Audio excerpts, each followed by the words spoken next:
श्री शिवाय नमस्तुभ्यम। जय माता रानी। दोस्तों, आपके अपने चैनल धर्म साधना में आपका बहुत बहुत स्वागत है।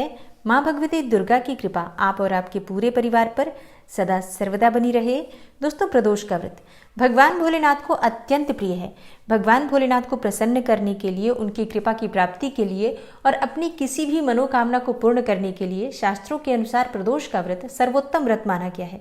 आपकी जन्म कुंडली में किसी भी प्रकार का दोष हो, विशेष रूप से चंद्रमा अगर पीड़ित अवस्था में है या फिर राहु केतु शनि से संबंधित कोई भी परेशानी आपके जीवन में है, शनि की 7.5 से ढैया से आप परेशान हैं, तो ऐसे में प्रदोष का व्रत आपके लिए वरदान के समान है। जिन दंपतियों को संतान प्राप्ति की कामना है और काफ़ी समय हो गए हैं शादी को, लेकिन अभी तक कोई संतति नहीं हुई, तो उन्हें प्रदोष का व्रत अवश्य धारण करना चाहिए। मन चाहे जीवन साथी की कामना हो या फिर दाम्पत्य जीवन को सुखमय बनाना चाहते हो, घर में सुख समृद्धि की कामना हो या फिर आप कर्ज से मुक्ति पाना चाहते हो, प्रदोष का व्रत आपके लिए सर्वोत्तम व्रत है। अगर आप मानसिक रूप से बहुत परेशान रहते हैं, तनावग्रस्त रहते हैं, डिप्रेशन में हैं आप, तो आपको प्रदोष व्रत के दिन भगवान भोलेनाथ की पूजा आराधना जरूर करनी चाहिए। अब देखिए, सब लोग प्रदोष का व्रत धारण नहीं कर सकते हैं, तो ऐसे में अगर आप व्रत नहीं भी कर पाते हैं तो भी आप शाम के समय प्रदोष काल में भगवान भोलेनाथ की पूजा आराधना जरूर कर लीजिए। आज के दिन शिव और शक्ति की आराधना कर लेने मात्र से ही समस्त प्रकार के कष्टों से, दुखों से मुक्ति मिल जाती है और समस्त प्रकार के सुखों की प्राप्ति हो जाती है। तो बहुत महत्वपूर्ण होता है प्रदोष का व्रत। अगर आप व्रत करते हैं अत्यंत श्रेष्ठ है, व्रत नहीं कर पाते हैं तो भी शिव और शक्ति की आराधना जरूर करनी चाहिए। तो आज की वीडियो में आप जानेंगे कि चैत्र मास के शुक्ल पक्ष का प्रदोष व्रत कब है, त्रयोदशी तिथि कब प्रारंभ हो रही है, कब समाप्त हो रही है, व्रत हमें कब धारण करना है और प्रदोष काल की पूजा का शुभ मुहूर्त कब होगा। अगर आप व्रत धारण करते हैं तो व्रत में आपको क्या खाना चाहिए, क्या नहीं खाना चाहिए और व्रत कब खोलना चाहिए, किस वस्तु को खाकर खोलना चाहिए और आज के दिन कौन सा उपाय करना चाहिए जिससे इस व्रत का संपूर्ण फल आपको प्राप्त हो। और जिस भी मनोकामना से आप व्रत धारण कर रहे हैं, बिना व्रत के भी भगवान भोलेनाथ की पूजा आराधना कर रहे हैं, आपकी वो मनोकामना पूर्ण हो, इसके लिए आज विशेष क्या करना चाहिए, ये संपूर्ण जानकारी आपको आज की वीडियो में मैं शेयर करने वाली हूँ। तो वीडियो को पूरा जरूर देखिए और अगर आपको आज की वीडियो अच्छी लगे तो इसे लाइक भी जरूर कीजिए।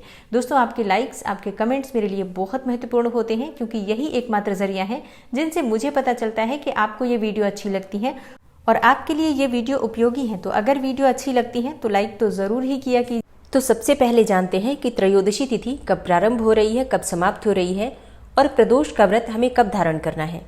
तो देखिए, पंचांग के अनुसार चैत्र मास के शुक्ल पक्ष की त्रयोदशी तिथि प्रारंभ होगी 20 अप्रैल को रात्रि में 10:41 पर और समाप्त हो रही है 22 अप्रैल को सुबह 1:11 पर। तो ऐसे में सूर्योदय कालीन तिथि के अनुसार 21 अप्रैल 2024 रविवार के दिन प्रदोष का व्रत रखा जाएगा। और रविवार के दिन प्रदोष का व्रत होता है तो आप सभी जानते हैं, इसे रवि प्रदोष कहा जाता है। तो बात करें प्रदोष कालीन पूजा के शुभ मुहूर्त के बारे में, तो 21 अप्रैल की शाम को 6:30 से रात्रि 9 बजे तक प्रदोष कालीन पूजा का शुभ मुहूर्त है। रवि प्रदोष का व्रत धारण करने से संतान प्राप्ति में आ रही बाधाएं दूर होती हैं। सरकारी नौकरी अगर आप पाना चाहते हैं, प्रयासरत हैं और बार बार प्रयास करने के बाद भी सफलता नहीं मिल रही है, तो आज यानी कि रवि प्रदोष के दिन भगवान सूर्य देव की और इसी के साथ भगवान शिव की आराधना कीजिए, तो निश्चित ही आपकी सरकारी नौकरी में आ रही सभी बाधाएं दूर होती हैं। सुख समृद्धि की कामना है या फिर यश की कामना है, मान सम्मान प्रतिष्ठा की कामना है, तो ऐसे में रवि प्रदोष का व्रत सर्वोत्तम व्रत माना गया है। स्वस्थ जीवन पाना चाहते हैं, लंबी आयु पाना चाहते हैं, तो इसके लिए रवि प्रदोष का व्रत सर्वोत्तम व्रत माना गया है। मतलब रवि प्रदोष का व्रत धारण करने से हर प्रकार की कामना पूर्ण होती है। सुख समृद्धि, संतान, सौभाग्य और सरकारी नौकरी की कामना पूर्ण होती है। इसी के साथ मान सम्मान प्रतिष्ठा समाज में, परिवार में आपको प्राप्त होती है। तो अगर आप प्रदोष का व्रत धारण करते हैं अत्यंत श्रेष्ठ है, नहीं करते हैं तो भी कोई बात नहीं। रवि प्रदोष के दिन प्रदोष काल में भगवान शिव और माता पार्वती की पूजा आराधना करनी चाहिए और सुबह सूर्योदय के समय सूर्यदेव को जल अर्पित करना चाहिए। इतना मात्र भी अगर आप कर लेते हैं तो आपको रवि प्रदोष का फल भी प्राप्त होता है और आपकी कामना भी पूर्ण होती है। दिन विशेष के अनुसार प्रदोष व्रत का महत्व होता है। तो आज रविवार है, रवि प्रदोष है, ऐसे में आप भगवान शिव को गुड़ या फिर गुड़ से बनी हुई वस्तुएं भी अर्पित कर सकते हैं, जैसे कि हलवे का भोग लगा सकते हैं, गुड़ से बने हुए हलवे का, या फिर सिर्फ गुड़ भी अर्पित कर सकते हैं। लाल रंग की मिठाई भी अर्पित कर सकते हैं। तो अपनी इच्छा के अनुसार, सामर्थ्य के अनुसार कोई भी वस्तु भगवान शिव को अगर आप श्रद्धापूर्वक अर्पित करते हैं तो भगवान शिव उसे सहर्ष स्वीकार करते हैं। फलों का भोग भी लगा सकते हैं, मतलब फल और मिठाई दोनों का भोग आप चाहें तो लगा सकते हैं। ओम नमः शिवाय या फिर महामृत्युंजय मंत्र, या आप चाहें तो कोई स्तोत्र पढ़ सकते हैं। पूजा करते समय या फिर पूजा करने के बाद भी आप मंत्रों का जप कर सकते हैं। पूरे दिन अगर आप व्रत रहते हैं तो फलाहार के द्वारा आप व्रत कर सकते हैं, मतलब कोई भी फल इत्यादि लेकर। और शाम के समय फिर से विधि विधान से प्रदोष काल में इसी प्रकार से पूजा आराधना की जाती है। आप चाहें तो घर में पूजा कर सकते हैं, या फिर प्रयास कीजिए घर के आसपास कोई शिवालय है तो शिवालय में जाकर विधि विधान से भगवान शिव की पूजा अगर हम शिवालय में करते हैं तो उसका फल बहुत अधिक प्राप्त होता है। आज शिव मंदिर में दीपदान करने का बहुत अधिक महत्व माना गया है। वैसे भी अधिक मास का अंतिम प्रदोष है तो भगवान शिव के मंदिर जाकर आपको दीपदान करना चाहिए। घर के आसपास बिल्व वृक्ष हो तो वहां पर भी आप दीपदान कर सकते हैं। रवि प्रदोष के दिन भगवान शिव का अभिषेक अगर आप जल में गुड़ डालकर या फिर गन्ने के रस से करते हैं तो इससे आपकी आर्थिक तंगी दूर होती है। एक और कार्य आप कर सकते हैं, अगर आप कर्ज से बहुत अधिक परेशान हैं तो जल में लाल चंदन डालकर, एक लाल चंदन होता है, एक रोली होती है, दोनों अलग अलग होता है, इस बात का ध्यान रखिए।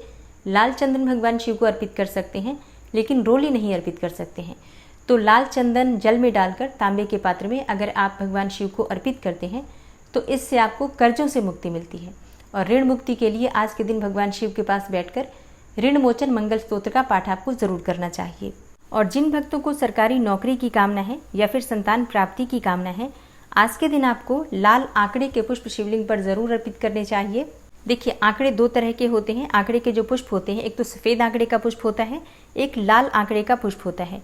लाल आंकड़े का जो पुष्प होता है वो भगवान सूर्य का प्रतीक होता है, मतलब भगवान सूर्य देव का उस पर विशेष अधिकार माना गया है। सूर्य का कारकत्व होता है उसमें। जब आप लाल आंकड़े का पुष्प शिवलिंग पर अर्पित करके प्रार्थना करते हैं रवि प्रदोष के दिन या फिर रविवार के दिन, तो ऐसे में आपके जीवन में जो भी परेशानियां हैं, सरकारी नौकरी में आ रही बाधाएं हैं या फिर संतान की प्राप्ति में आ रही बाधाएं हैं, सूर्य जन्म कुंडली में कमजोर है, तो इस उपाय को अगर आप कर लेते हैं तो हर प्रकार की सूर्य से संबंधित परेशानियां दूर हो जाती हैं। तो अपनी मनोकामना के अनुसार विधि विधान से श्रद्धापूर्वक शिव की आराधना कीजिए।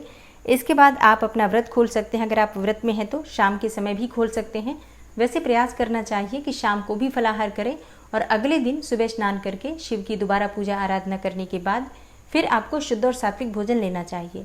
लेकिन अगर आप रात में भी भोजन करते हैं तो इस बात का ध्यान रखिए कि आप रात में अगर भोजन करते हैं तो मीठा भोजन कीजिए। वैसे आपने जिस प्रकार से व्रत प्रारंभ किया है उसी प्रकार से आपको व्रत हर बार करना चाहिए। व्रत के नियम में बार बार कोई भी परिवर्तन नहीं किया जाता है। तो दोस्तों, उम्मीद करती हूँ कि आज की वीडियो आपको ज़रूर पसंद आई होगी। वीडियो पसंद आई हो तो वीडियो को लाइक ज़रूर किया कीजिए और अगर संभव हो तो वीडियो को ज़्यादा से ज़्यादा शेयर कीजिए।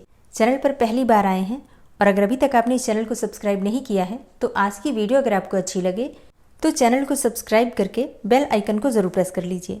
इससे ये होगा कि इस चैनल पर जो भी नई वीडियो अपलोड होंगी उनकी नोटिफिकेशन आपको सही समय पर प्राप्त होगी। मिलती हूँ मैं आपसे अगली वीडियो में, तब तक के लिए जय श्री राधे।